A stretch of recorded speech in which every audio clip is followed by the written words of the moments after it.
కట్టింది మనమే, వాళ్ళ పార్లమెంట్ కట్టింది మనమే. ఇదంతా మనం చేసాం వాళ్ళ కోసం. ఎందుకంటే అప్పుడున్న గవర్నమెంట్ని కొంచెం హ్యాపీ హ్యూమర్గా పెట్టుకుందాం అనుకుని చేసామన్నమాట. ఇప్పుడు కూడా అది పనికి వస్తుంది. ఇప్పుడు మన Muizzu is a classic case. మాల్డీవ్స్లో రాగానే ఇండియా అవుట్ అని చెప్పి క్యాంపెయిన్ తీసుకొచ్చి ఇండియాని అక్కడి నుంచి అంత తరిమి కొట్టాలని చెప్పారు. కానీ లాస్ట్ ఏం జరిగింది?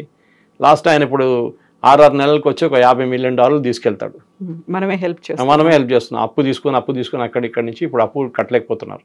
సో దాని ద్వారా మన దగ్గర వచ్చి డబ్బులు తీసుకెళ్తున్నారు అనమాట. ఇది కూడా అంతే సంగతి. ఆఫ్ఘనిస్తాన్కి ఏం కావాలంటే వాళ్ళకి డబ్బులు లేవు వాళ్ళ దగ్గర. వాళ్ళకి ఉన్నది ఒకటే ట్రేడ్, ఓపియం, డ్రగ్స్. అది రావాలంటే పాకిస్తాన్ త్రూ నుంచి రావాలి. పాకిస్తాన్లో కొన్ని ఏరియాస్లో కూడా ఓపియం కల్టివేట్ అవుతుంది.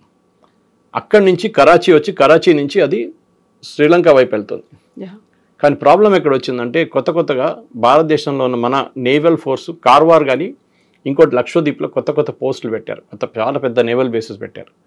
దాంతో డ్రగ్స్ ఆగిపోయింది అక్కడే. వాళ్ళకు రూట్ లేదు. ఇప్పుడు వారు పంపించాలంటే సోవియట్ యూనియన్ నుంచి పంపించాల్సి వస్తుంది. అది చాలా డిఫికల్ట్ ఇప్పుడున్న వార్ సినారియోలో. ఇట్లా వైపు ఇరాన్కి వెళ్తే వాళ్ళు చంపేస్తారు. ఇరాన్ వాళ్ళు పట్టుకుంటే చంపేస్తారు డ్రగ్స్తో.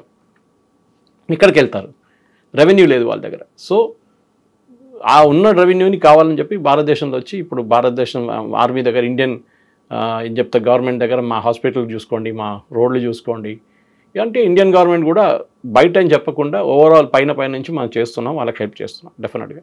అది పాకిస్తాన్కి నచ్చట్లేదు. ఎందుకంటే movement of India towards Afghanistan ఇండియాకి వచ్చినప్పుడు మీరేమో యూఎస్తో వెళ్ళిపోయారు, ఆఫ్ఘనిస్తాన్ మా దగ్గర వచ్చారు.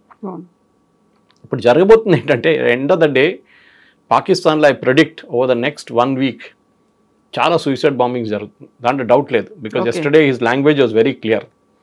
మేము మా